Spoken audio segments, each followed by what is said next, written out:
Good afternoon, ladies and gentlemen, and welcome to another episode of the Daily Friend Wrap. I'm your host, Nicholas Lorimer, joined today by Mr. Chris Hattingh. Let's get into the first news story of today, and this is an important one, I think, for solving South Africa's problems. And that is that a survey from or rather a research project, a 2-year research project by a group of Harvard Economists from an organization called Growth Lab, have said that they have figured out the cause of South Africa's problems. And those are state collapse being driven by things like BEE-focused tenders and cadre deployment, which is something that both the Center for Risk Analysis, which Chris works for, and the IRR, which I work for, have been saying for a very long time. Based on 9 in-depth papers, the report drills down into reasons for South Africa's poor economic performance, which it says is exacerbating inequality and excluding many people from the economy. Of these factors, they say that collapsing state capacity is, quote, the predominant driver of South Africa's weakening economic performance, and it's at the heart of intensifying macroeconomic stress. They also say that reform is currently unlikely due to political gridlock, ideology, patronage, and overburdening state organizations with goals beyond their core missions and capabilities, and that the biggest cause of state collapse are 2 policies of the African National Congress government. Preferential procurement, which is basically saying that the government must first buy from companies owned by people of particular races, and the policy of cadre deployment. They have a number of suggestions to improve state capacity.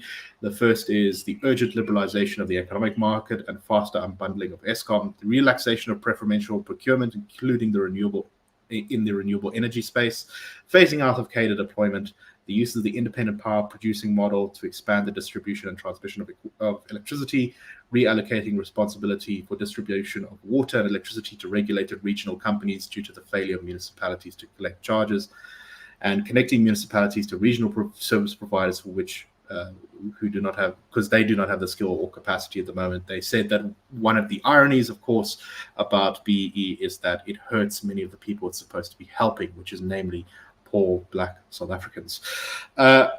Chris, I don't know about you, but this feels kind of like a sort of nice bit of confirmation that we are indeed barking up the right tree. So who would have thought when you impose regulations and legislation that favors political connectedness, that it would benefit those with the necessary political connections? It favors corruption, waste, influencing those networks, all that kind of thing, to the ultimate cost of those South Africans who, for decades, centuries even, were denied government services, their rights by various governments in various iterations. So why would you think things wouldn't result in yet more negative consequences? At the moment, we look at South Africa with 1% growth per year. If we're lucky, unemployment on the expanded definition still above 40%, even though the latest quarterly labor force survey numbers are positive, we can say it in that sort of sense, but not really if we want to make significant progress. Just one thing from the report that I also wanted to highlight is they cite a 2023 paper by the International Monetary Fund in terms of estimating how much preferential procurement raises the cost of goods and services that the government then tries to procure. So they estimate that increases by 20% or 3% of GDP, and they refer to the tenderpreneur economy that has benefited the few at the expense of the many. If we really want to get South Africa onto a better track, in the context of the elections, of course, next year, these are the kinds of ideas we need to get rid of and implement better ones that open up markets, loosen up labor markets, that kind of thing, really introduce competition in state-owned entities, all that kind of thing. Otherwise, we just continue along the path that we've been on. And just last point, state capture with Judge Zondo again in the news over the past week. State capture and the sort of corruption that the country has seen is a necessary consequence of these ideas of preferential procurement, cadre deployment. It's a necessary outflow. So if we don't deal with the causes, we're just going to play around with the symptoms in different forms the whole time. No, that's exactly right. And as you mentioned, the Zondo Commission report also taking aim at preferential procurement. And I think it's becoming increasingly clear to all honest observers that there really is no way around it. You cannot fix the system as long as we have preferential procurement, because it just creates such perverse incentives, so many opportunities for corruption. Corruption is ultimately a symptom of bad policies, of bad structures, of a bad political culture, stuff like that. And unless we change the sort of underlying structure of the system, we're never going to get rid of corruption. So this report is very welcomed, and hopefully it will continue to build pressure on any and all governments in the future of South Africa to begin implementing some of these reforms, because the country cannot survive with cadre deployment and preferential procurement dragging us down. Okay, let us move on to our next topic, and this is an interesting one because of what it says about the sort of politics in the country and the direction it's going in. So a video came out in the past couple of days showing Panyaza Lesufi, the Hattingh premier, basically at an internal ANC meeting of some kind, or it might have been with the ANC's alliance partners, COSATU and SACP, and he was criticizing very aggressively a particular minister, a minister who he did not name, but I think it's pretty obvious who he's referring to here. He was very upset that said minister had not assisted with his Hattingh Crime Wardens Prevention Scheme. This is an initiative that Hattingh has been running to try and create these sort of localized street wardens to assist in fighting crime. I think it follows on efforts from the Western Cape, which has the LEAP program. So it might be sort of the ANC's version of that. In this rant against this minister, he said, "We trained these young people to be police wardens. You as a minister are refusing to recognize them. Your days are numbered. You want to undermine them. We say to this minister, give us the power to have the young people to use guns so they can protect our townships." In the past, he was getting very upset about this.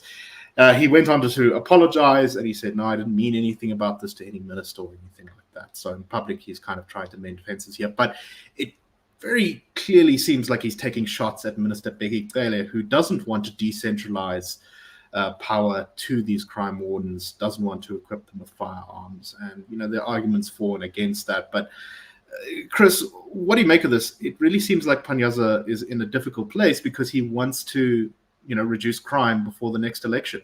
The ANC is not going to do well in Hattingh, and I think he's trying to save his job.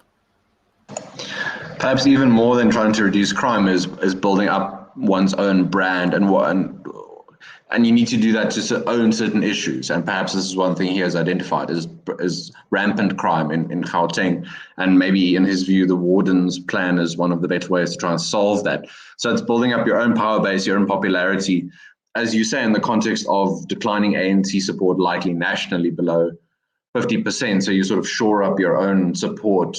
Then whatever might happen in the elections, you have a base from which to play, and sort of, I guess, you're consolidating some of your own support in various ways through your plans and initiatives. I find it very interesting heading up to the elections, because these sorts of comments, even if there's been an apology or a retraction in whatever particular instance, it's still, it ratchets up in small or big ways tensions between provincial ANC, national ANC, between individuals, between groups within the party. And eventually that kind of thing could, if not arrested properly, and if not dealt with properly, manifest in negative consequences for the ANC in terms of just basic party machinery, running things before the election. And don't take those things for granted. The ANC often does very well in just basic machinery before an election to ensure that the votes that they need to get, that turns out. And that sort of thing could be negatively impacted by these sorts of tensions between national and provincial, which will be even more exacerbated between questions as to whether they should work with the EFF or not, which is also something that apparently the provincial Gauteng ANC and the national ANC disagrees on. Yes, it's going to be very interesting to see how these tensions develop as things go along. But I think it shows the sort of stresses that the system is going to place on the ANC as it loses power, but also the emerging power of provinces, which I think are only going to become more important after 2024. And for our last story today, this is another one of those crime stories that just makes you shake your head. A number of volunteer rescue workers were coming down, I think it was Lions Peak in Cape Town. They had just been doing a sort of operation up on the hill, and they saw a man walking alone up the mountain. This is quite late in the afternoon. It was just beginning to get dark. Rescue workers said to this guy, "Hey, it's dangerous to walk here alone. You really shouldn't do that. You might get robbed." The man thanked them, asked them who they were, then pulled out a gun and proceeded to mug them. Chris, I don't know if you have anything to add on this one. I guess it's just terribly sad. So sort of our hearts in the right place and people trying to help, but if you don't take cognizance of what the reality is at the moment, and yeah, I'm not to psychologize, but we probably do get desensitized to the violence that is prevalent in South Africa. The number of murders. I believe there was a report in the Star out today or yesterday featured by the Institute for Security Studies in terms of how much the murder rate has increased over the last year or two, or at least the last 5 years. But if you don't acknowledge these things and you think I'm going out with good intentions, but you don't have the right processes in place, the right plans, the right steps, unfortunately, your family, your colleagues' safety is then at risk. So it serves as an unfortunate reminder of the sort of reality in which most South Africans are forced to live nowadays because the police just don't hold up their end of the bargain. Indeed. Something certainly that I personally had some recent issues with. Anyway, that is a wrap for today. See you tomorrow.